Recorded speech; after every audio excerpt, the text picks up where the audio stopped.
ในตอนเช้าของวันจันทร์ของเดือนตุลาที่ผ่านมานี่เองได้มีเครื่องบินบรรทุกผู้อพยพชาวเอเชียตะวันออกเฉียงใต้ก็คือคนที่มาจากเซาท์อีสต์เอเชียได้ถูกในประเทศออกจากสหรัฐอเมริกาเนาะแล้วเครื่องบินได้ลงจอดที่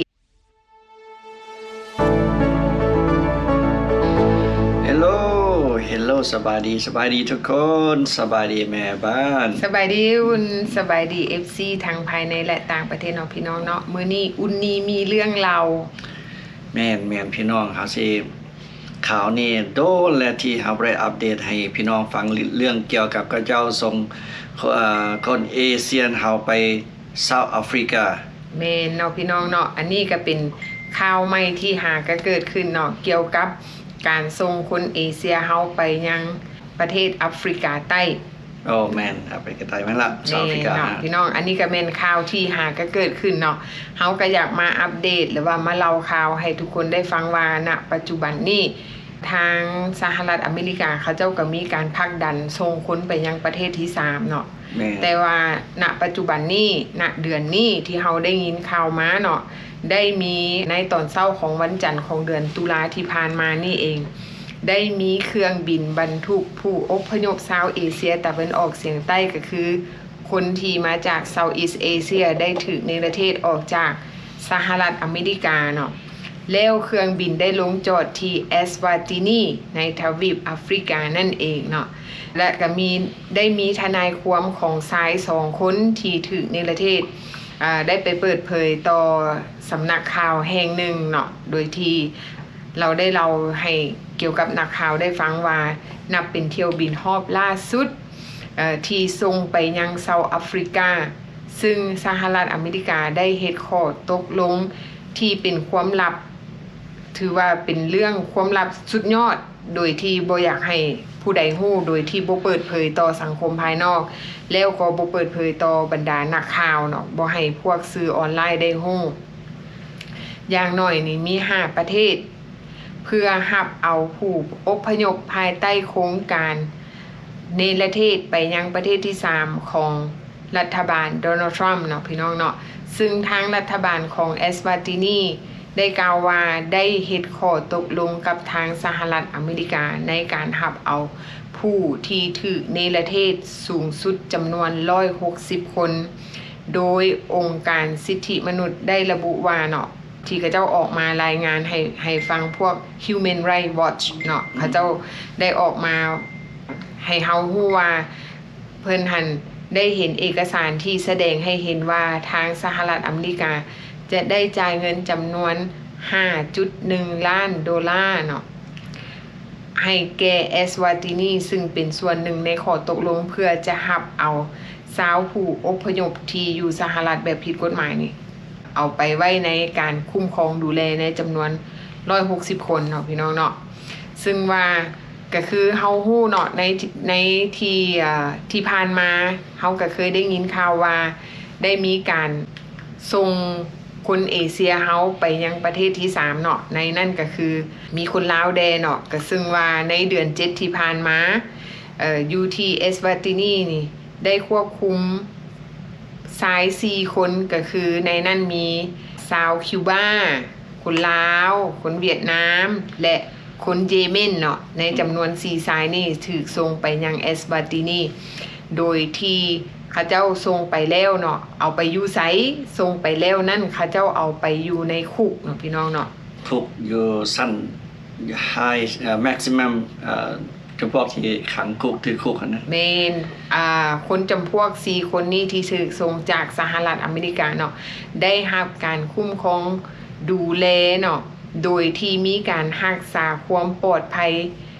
แบบสูงสุดพวกนี้ชื่อว่ารับถูกกักตัวไว้แบบพิเศษถือว่าเป็นบุคคลพิเศษได้รับห้องแล้วก็ได้รักษาความปลอดภัยของพวกนี้4คนนี้ไว้เป็นพิเศษเนาะแล้วก็ทนายความของพวกเขาได้เล่าว่าพวกเขาได้ถูกควบคุมตัวโดยบ่มีการตั้งข้อหาและยังถูกปฏิเสธในการเข้าถึงทนายความเป็นเวลา3เดือนนับตั้งแต่เดือน7ที่ผ่านมาที่พวกเขาถูก ส่งไปยังประเทศที่3เนาะทนายความบ่สามารถติดต่อเขาเจ้าได้เลยแล้วบุคคลเหล่านั้นก็บ่สามารถติดต่อคนภายนอกได้เลยแม้นขาดการติดต่อเนื่องจากว่าทางรัฐบาลอยู่ที่เซาท์แอฟริกาเนาะเขาเจ้าบ่ให้ออกข่าวบ่ให้มีการสื่อสารกับคนในครอบครัวแล้วก็บ่ให้มีการสื่อสารกับทนายความถือว่าเป็นขาดการติดต่อถือว่าเป็นความลับสุดยอดก็เลยบ่ฮู้ว่าโชคชะตาวาสนาของคนที่ถูกส่งไปนั่นแม่นอยู่จังใดกินจังใดฮู้แต่ว่าถูกจับเข้าไว้อยู่ในคุกบ่ได้ถูกปล่อยเป็นอิสระภาพ เฮาฮู้แต่ว่าสภาพก็แบบบ่สะอาดนะเจ้าที่ตามที่เพิ่นรายงานออกมาคือว่าในประเทศที่3เฮาจะเปรียบเทียบอยู่อเมริกาก็บ่ได้บางทีเพิ่นกักขังอันนี้ก็ตามเพิ่นรายงานมาเนาะก็ไปตามสภาพเนาะเพราะว่าสภาพแวดล้อมของแต่ละประเทศมันก็บ่คือกันเฮาก็บ่ฮู้ว่าหลังจากที่ส่งไปแล้วนั้นเขาเจ้าจะปฏิบัติตัวกับบุคคลที่ถูกในประเทศไปนั่นเขาจะปฏิบัติแบบใดปฏิบัติแบบแขกพิเศษบ่หรือว่าปฏิบัติแบบนักโทษก็มีชั้น1 2 3เฮาก็บ่ฮู้ว่าเวลาถูกส่งไปแล้วเขาจะปฏิบัติกับบุคคลเหล่านี้แบบใดเนาะเอาฮู้แท้ๆคือว่าเนาะก็เพิ่นก็ถือว่าเป็นนักโทษเพราะว่ามันอยู่ให้แม็กซิมัมมันนาทีก็จะมองกักขังอยู่สั้นสูงแบบภาษาลาวว่าอยู่สูงกุกสั้นสูงบ่ถือว่าเป็นนักโทษที่อยู่ในการคุ้มครองของเจ้าหน้าที่เนี่ยรักษาความปลอดภัยแบบพิเศษเพราะว่าคนที่ถูกส่งไปนั่นแม่นบุคคลที่ต้องคดีแบบไฮแฮงเนาะแล้วนอกจากนั้นเนาะพี่น้องยังมีทนายความที่เป็นคนเวียดนามเนาะชื่อว่าทินแทงเหวียนแล้วเป็นทนายความที่ประจำอยู่สหรัฐอเมริกาแล้วก็เป็นตัวแทนของคนเวียดนามเนาะคนตอนนั้นคนเวียดนามถูกส่งไปแล้ว1คนเดือน7นะเดือน7เนาะรอบนี้ก็ถูกส่งไปอีก1คนเป็น2คน2คนเรา2คนที่เราพยายามติดต่อหาพวกสิทธิมนุษย์พวกhuman right เนาะติดต่อหาพวกนี้เพื่อจะขอความช่วยเหลือ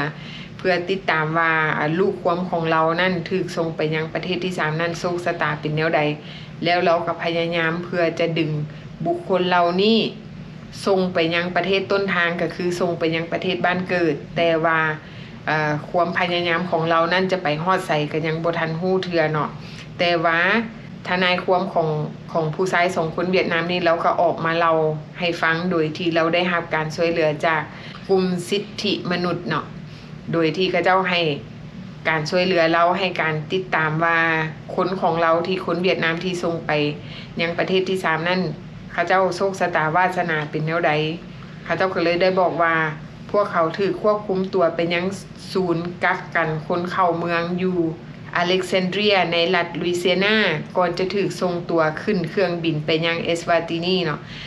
แล้วก็เลยได้กล่าวว่ามีคนเอเชียอย่างหน่อย9คนอยู่ในเครื่องบินดังกล่าวแต่อาจจะมีผู้ที่ถูกในประเทศที่มาจากประเทศอื่นอีกรวมทั้งหมดอยู่ในเครื่องบินลำนั้นที่ส่งไปยังเอสวาตินี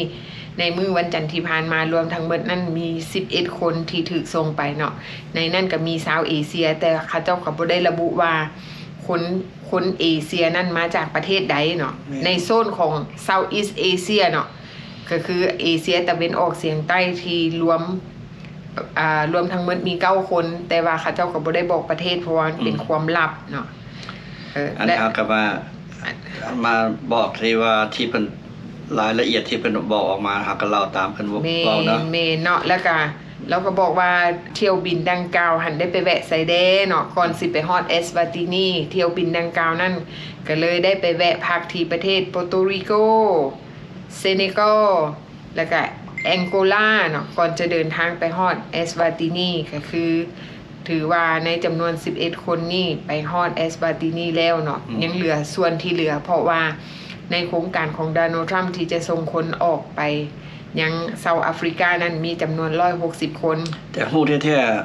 ๆ30กว่าคนแล้วเพิ่นส่งไปตามที่รายงานแต่ว่า30กว่าคนนั่นเฮาก็บ่ฮู้ว่าประเทศใดแน่แม่นแต่เฮาจะฮู้ล่าสุดนี่แต่ว่าอีก11คนนี่มันเป็นโซนของเอเชียเฮาส่งไปแม่นเนาะเพ เพราะว่ามีจำนวน30คนที่ส่งไปแล้วเขาเจ้าส่งไปเซาท์แอฟริกาแต่ว่าเขาเจ้าจะส่งไปแต่ละเมืองเขาก็แยกกันไปเนาะแยกกันไปแจกย้ายกันไปก็คือคนลาวเฮาเนาะตกไปอยู่นะเซาท์ซูแดนและอีกคนหนึงก็ไปอยู่นะเอสวาตินีถือว่ามีคนลาว2คนเฮาถูกส่งไปยังเซาท์แอฟริกาแล้วเนาะเฮาก็บ่ฮู้ว่าอนาคตข้างหน้ามันจะมีการเปลี่ยนแปลงแบบใดเนาะอันนี้ก็ถือว่าเป็นเรื่องที่เฮาต้องได้จับตาติดตามข่าวไปนำกันเรื่อยๆว่าโครงการของเพิ่นนี่ส่งไป160คนอันนี้160นี่แม่น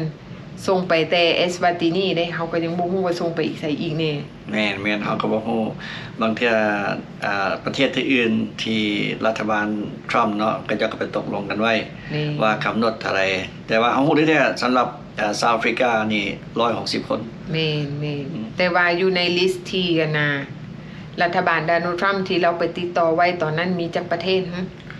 โอ้หลายประเทศแต่ว่า31บ่ถ้าจริงบ่ผิดเนาะแต่ว่าเราก็สิท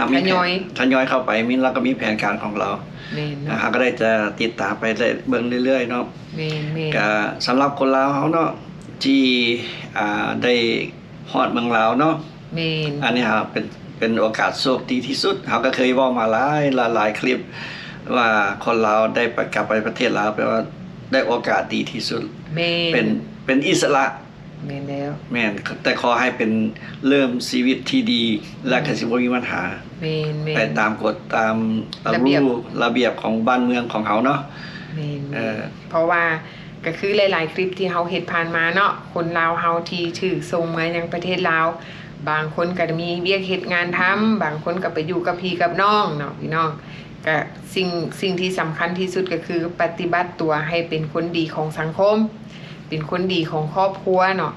ดีสำหรับตัวเองนี่แหละเนาะก่อนอื่นเฮาต้องดีตัวเฮาเองก่อนคันเฮาดีตัวเฮาเองแหละสังคมมันหักคอยดีขึ้นดอกคันเฮาเป็นคนดีอยู่ใส่ตกน้ำบ่ไหลตกไฟบ่ไหม้เนาะพี่น้องเนาะอันนี้แม่นเฮาก็มาเล่าให้ทุกคนได้ฟังว่าการที่สหรัฐอเมริกาส่งคนไปยังประเทศที่3เน่นเพิ่นยังบ่ลดละเนาะเพิ่นยังสืบต่อแล้วก็คุ้นเขี้ยวคนเก่าเนาะก็คือเฮาเห็นหลายๆคลิปที่ผ่านมาโดยที่มีการประท้วงกันเกิดขึ้นโดยมีการจับกุมกันเกิดขึ้นถือว่ามันหุนแฮงไปนับมือเนาะพี่น้องสำหรับคนใดที่ยังบ่ทันได้ถือเจ้าหน้าที่ไอ้จับตัวเทื่อก็ให้เตรียมตัวเตรียมพร้อมไว้ซะก่อนอย่าให้มันฮอดมือใกล้โตแล้วมันสิเอาหยังบ่ทันแม่นเฮาสิคิดว่าโอ้ยบ่เป็นหยังดอกเฮาต้องเกี่ยมไว้เพราะว่าเฮามีรายชื่อของเฮาที่ดีโพสต์อยู่แล้วแม่นโอเคเนาะพี่น้องเนาะเอาไว้คลิปหน้าเนาะคลิปหน้านี่เฮาก็มีคลิปดีๆมาเล่าให้ฟังเกี่ยวกับไอซ์เกี่ยวกับเจ้าหน้าที่ไอซ์เนาะพี่น้องอันนี้น่าสนใจเลยแม่นเพราะว่าเฮาก็มีเรื่องเราจากหลายๆคนที่โทรเข้ามาเล่าให้เฮาฟังแล้วก็อยากให้เฮานี่เล่าต่อเพื่อว่าเตือนสติพี่น้องลาวซอยกันเนาะถ้าหากว่าเฮาซอยแฮงกายบ่ได้เฮาก็ซอยแฮงใจก็คือเฮาส่งกำลังใจให้ทุกคนแล้วก็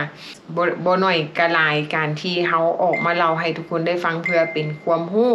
เพื่อเป็นการเตือนสติซึ่งกันและกันเพื่อเป็นการเตรียมพร้อมกับว่าแม่นเนาะเพื่อหยังเพื่อว่าอนาคตข้างหน้าถ้าหากว่าเหตุมันเกิดเฮาก็จึงบ่ได้วิตกกังวลแล้วก็บ่ได้มีความเครียดแล้วก็บ่ได้คิดหลายคิดหนักบางคนคิดหลายจนบ่มีทางออกจนให้ตัวเองป่วยจิตเนาะคันป่วยจิตป่วยหลายก็จนตัวเฮ็ดตัวเองคิดสั้นอันนี้เฮาก็ฝากไว้เนาะเตรียมพร้อมเตรียมตัวเตรียมใจ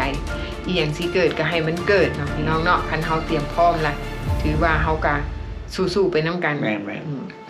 โอเคพอกันคลิปหน้าเนาะพี่น้องเนาะสำหรับคลิปนี้บ๊ายบาย